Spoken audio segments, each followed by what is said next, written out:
Hello. And welcome to the Mental Moshpit. I'm Hannah, and this is Eric. And we are going to talk about life stuff today. This is a quick one, a little mini-sode, and we're going to talk about live sound and sound people. We call them quickies now, Hannah. Quickie. Oh, I forgot. Let's have a little quickie. Everybody's got time for a quickie. So, if you hear pops and crackles, it's not because our microphones suck. It's because we have Pez candy. Oh, don't drop it. We're so sorry. I just dropped the Pez. You also freaking coughed into the microphone last week. I did cough into the microphone last week. I'm sorry. Pez is at least sweet. So, first, I know you wanted to talk about the different approaches to live sound. Yes. So chat away, sir. All right. So it doesn't matter if you're playing a small acoustic show or if you are playing a large arena. There are some elements to sound production that are really important to pay attention to. And obviously, having professional gear, same thing that you deal with if you were running a business. If you don't have professional things to aid in what you're doing, you're not going to be successful. An accountant wouldn't have no access to a calculator or a computer. Same ideas apply when you're talking about musicians. But when I think of live music, I think of you having already made the Booking 101, which we talked about last time. Episode. And you've gotten to the point that you are now performing live, which is great. And there are scenarios in which you're going to have to show up. They're going to ask you about what your setup is. And then they're going to say, cool, this sounds great. Or maybe, hey, we need to do something different. So when I think about little shows, even from the person playing at a coffee shop that has a microphone, a DI for his or her acoustic guitar, and then they are playing just to a small audience that is fine for 20 to, let's say, 100 people. They don't need serious stuff for that situation. They probably don't even need a monitor if they're being close to the PA system.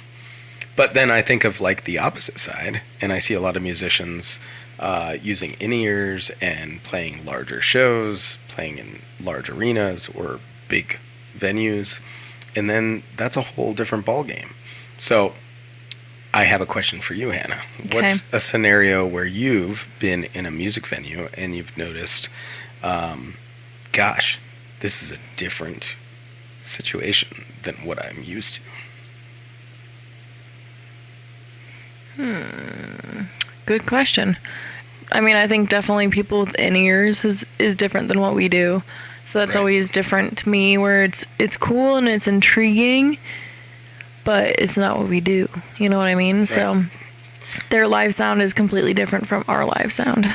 Well, and I think about, we chose to use live amps. We're not doing any DI situation at this point.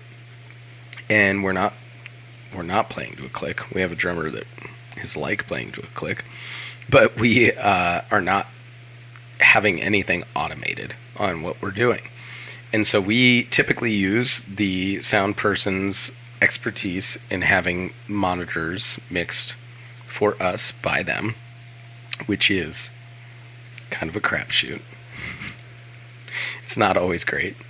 But the key, I feel like, to having success in that scenario, because we're not using our own in-ear monitor system, is being really good friends with the sound person. Know your sound person. Make friends with them. With your sound person. Yeah, be nice to them. Thank them. Yep. Yeah. Want to get to know them, so then next time you play, they're like, hey, these people were super cool. Yep. or whatever it is. So, yeah. Just don't buy them a bunch of drinks before you play. Yeah, true. Think from the stage, if they did great for you. Yeah, exactly. But I think that there are a whole bunch of different sound scenarios. There are various different setups to how people do things live. And one of the biggest things I notice is that a lot of people play live and they are using in-ear monitors, and they'll take photos or videos, but the videos stand out to me from playing on the stage. And they'll take a video of them playing. Well, the old ways, there used to be amps on the stage, and there'd be a lot of heavy monitors going through the whole monitor system on the stage, so you'd get kind of a generic mix of what's going on the stage for the musician.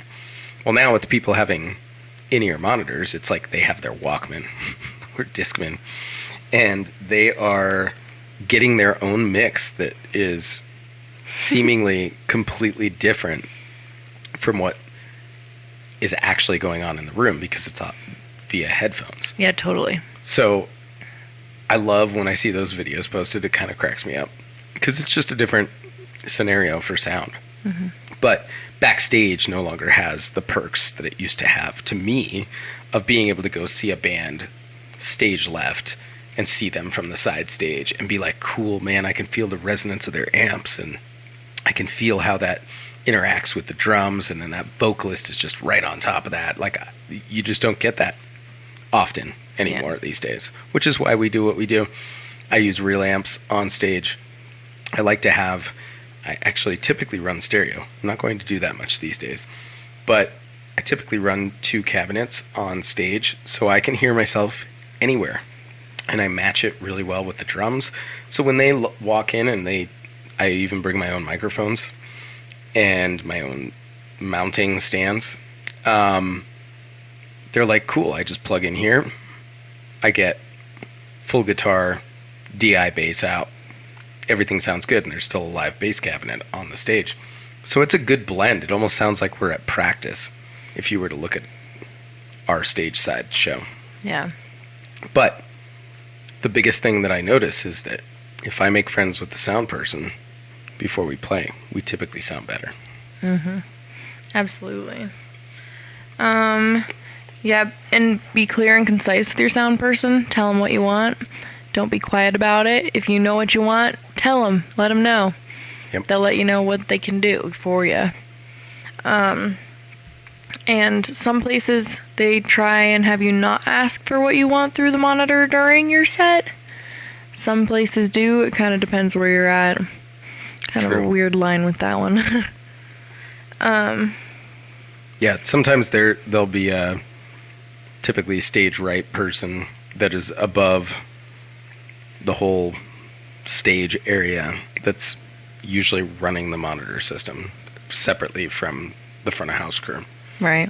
For larger venues. Yeah. And then find some ways to set yourself up for success for your show, for while you get yourself on stage. Yeah.